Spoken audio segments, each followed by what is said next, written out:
حالانکہ ماضی کا تو قصہ یہ ہے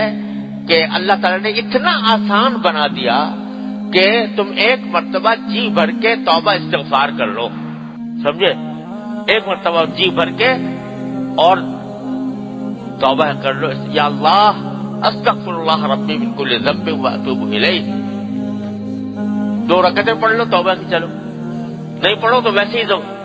دل بھر کے اللہ تعالیٰ کے سامنے خوب عاجزی سے کہہ دو، یا اللہ بہت گناہ کیے ہیں، سارے گناہوں سے توبہ کرتا ہوں، سارے گناہوں سے توبہ کرتا ہوں، استغفار کرتا ہوں۔ ایک لمحے میں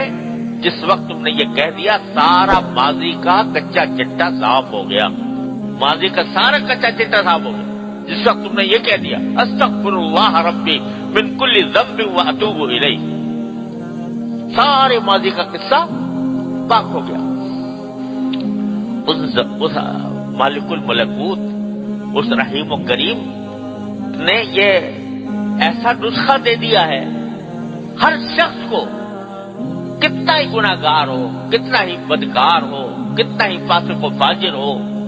کتنے گناہ ہوتے، 70 سال عمر گزاری ہو گناہوں کے اندر، لیکن نسخہ دے دیا، ایک مرتبہ مجھ سے میرے پاس آ جاؤ، میرے پاس آ کے کہہ دو استغفر اللہ ربی من کل ذنب واتوب الیہ، اے اللہ میں آپ سے ہر گناہ سے مغفرت مانگتا ہوں اور توبہ کرتا ہوں۔ جس لمحے یہ کہہ دیا التائب من الذنب کمن لا ذنب لہ، وہ ذنب ایسا ہو گیا جیسے کبھی گناہ کیا ہی نہیں تھا، پاک، بالکل پاک صاف۔ اسی لیے حضرت والا فرماتے تھے، حضرت تھانوی رحمۃ اللہ علیہ، لوگ سمجھتے ہیں مجھے اللہ بننا بڑا مشکل کام ہے، ارے کچھ بھی مشکل نہیں، ایک لمحے کا کام ہے، 1 منٹ میں اللہ تعالیٰ کے سامنے اپنی ساری پچھلی زندگی کی گناہوں سے توبہ کر لو، توبہ کر لیا، اسی وقت اسی لمحے ولی اللہ بن گئے، اللہ کے ولی ہو۔ تو اس لیے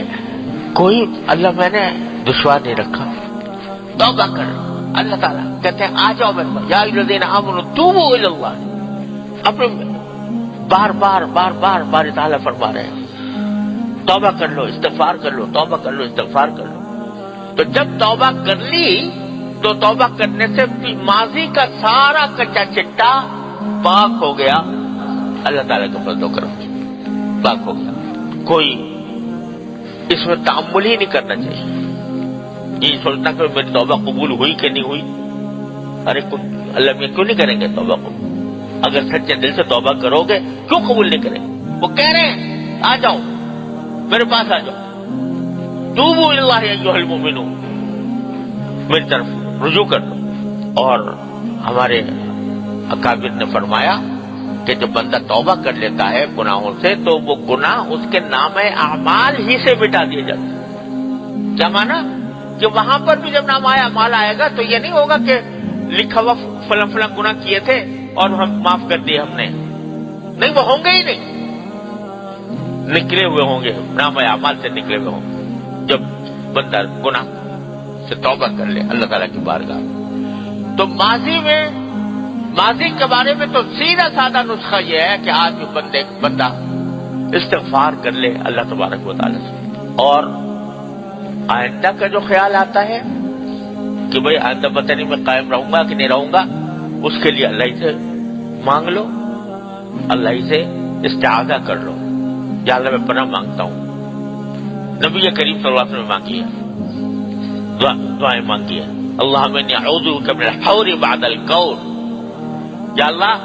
میں حالات کی تبدیلی سے آپ کے پناہ، اللہم انی اعوذ بک من زوال نعمتک وتحول عافیتک وفجاءۃ نقمتک وجمیع سخطک، اے اللہ جو نعمت آپ نے مجھے آج عطا فرما رکھی ہے، اے اللہ میں اس کے زوال سے آپ کی پناہ مانگتا ہوں، یا اللہ مجھے یہ نعمت زائل نہ ہو،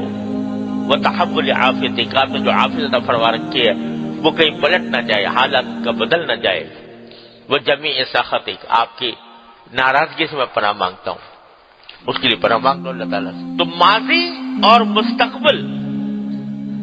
اس میں تو ماضی کو قصہ پاک کرو توبہ کر کے، مستقبل کا قصہ پاک کرو اللہ تعالیٰ سے استعاذہ کر کے، اے اللہ میں آپ کی پناہ مانگتا ہوں، جو مجھے اندیشے پیدا ہو رہے ہیں، جو خطرات آ رہے ہیں، جو وساوس مجھے پریشان کر رہے ہیں، میں ان سب سے آپ کی پناہ مانگتا ہوں، یہ کام کر لو۔ اب رہ گیا حال، فکر اس کی کرو، جو حال جو وقت گزر رہا ہے اس کی فکر کرو کہ یہ صحیح ہو جائے، یہ اللہ تعالیٰ کی رضامندی کے مطابق ہو جائے۔ یہی حال آگے جا کر ماضی بنے گا، اور وہ جو مستقبل ہے وہ بھی رفتہ رفتہ آگے حال بنے گا۔ تو لہذا فکر کاہے کی کرو؟ حال کی، اس وقت کی فکر کرو،